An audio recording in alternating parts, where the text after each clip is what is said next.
Okay, so a video of Surviving R. Kelly 2 came out, and um, it's infuriating. I find I feel like I've watched the part two. I've only watched a few minutes of it because it infuriated me quite a lot. Actually, it annoyed me how the interview that he had with that guy. Came straight out with the whole.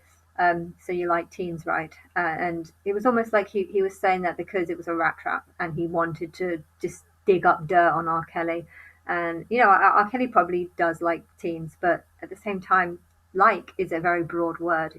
You can like a lot of people. You can like the fact that young people seem to just have so much, energy and vibrant, and they seem so much happier than older people.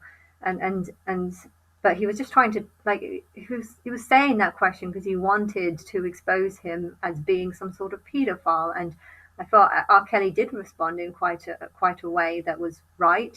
Sometimes people might want to turn on you if they worked for you, and then they're not working for you now. They might want to use what they did. Oh, I got close to him. Oh, there's people saying that he's a pedophile. Oh yeah, I want to get media attention. I want to get some sort of fame, and they might gain a story out of it. There are plenty of people that would probably tell a story on someone like R. Kelly if they could make £100 out of it. It would be nothing money to them, but £100 is better than nothing. That there's a lot of people that would be like this, and I believe that there are horrible people like this. And the interviewer was just completely like ignoring R. Kelly when he was saying this, and it was like he was one sided. It felt like the interviewer was one sided, and I didn't like that. And and then when they went talked about those two girls that were younger, okay, it's wrong. It's wrong to sleep with 15-year-olds, and it's wrong for it to happen. But if you ask a 15-year-old, what happened, they should be more honest about how they say things. They should be like, oh, he was a fan. They should talk about how much they liked R. Kelly, because I feel like that was the truth of it. I feel like I can get visions of what happens, and when I try and get visions, I do see, two girls being really happy to be with him. And okay, he was trying to impress him by coming out naked with a towel around him or something, and or maybe it was more. I don't know. It is wrong, and the age is wrong. But what I don't like about it is that they tried to make out that this was a traumatic experience. And I think that what they described that happened is an insult to all the people, all the real rape victims who are literally, have a gun to their head and forced to do things. It's an insult to people who are, literally taken advantage of for, long times, or people have parents that do this to them on a regular basis, or, complete strangers. If a complete stranger, if you walk into a hotel room with someone you've only just met, and they come out naked, okay, that's not good. But if you really didn't want to stay, you would try and leave. And they didn't do that. And he was famous, and he did have fans, and I believe these were fans of him. And I can imagine them being all sort of giggly and screaming and excited about this, and then seeing him naked and be like, okay, this isn't really what I was expecting. And I think they might have flirted, and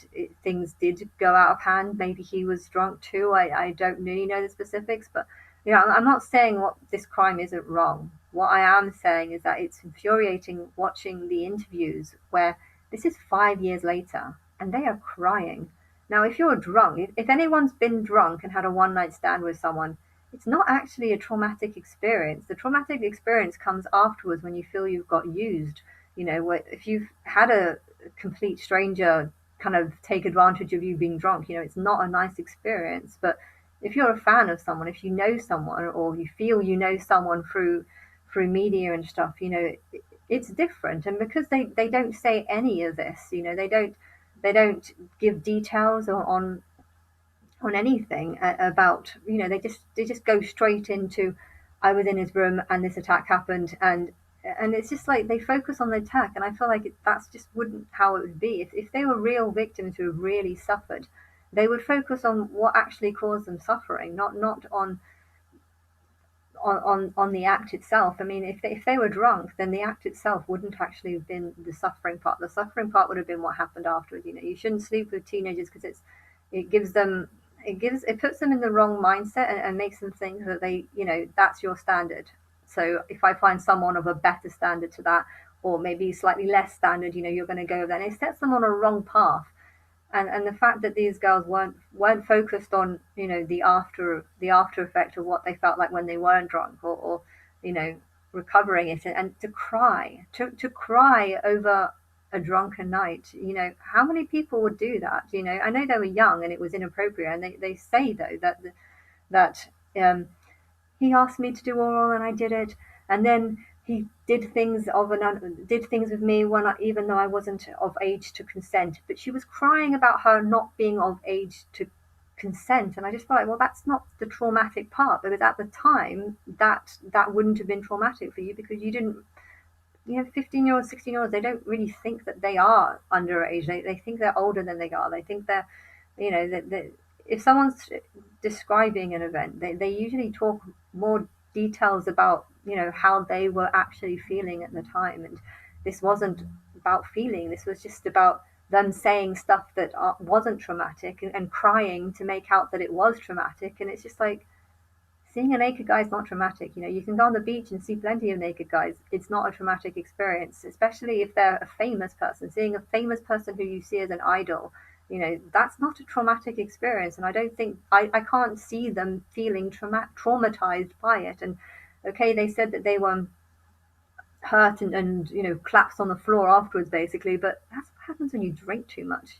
How does that person who saw these people, because they said that they were drunk, maybe they just had more drinks in the room, and you don't really know the story. Sometimes it was inappropriate, and I think it was wrong. But I don't like how, that's all I don't like. I don't like how they're turning something that I don't believe was a traumatic experience and making out that it was. And I think that's just, it makes me hate them. It makes me feel not some sorry for them. It makes me feel like, a real trauma victim would talk about the actual trauma, and if they were drunk at the time, then they wouldn't be talking about it as that being the traumatizing thing. They wouldn't remember it.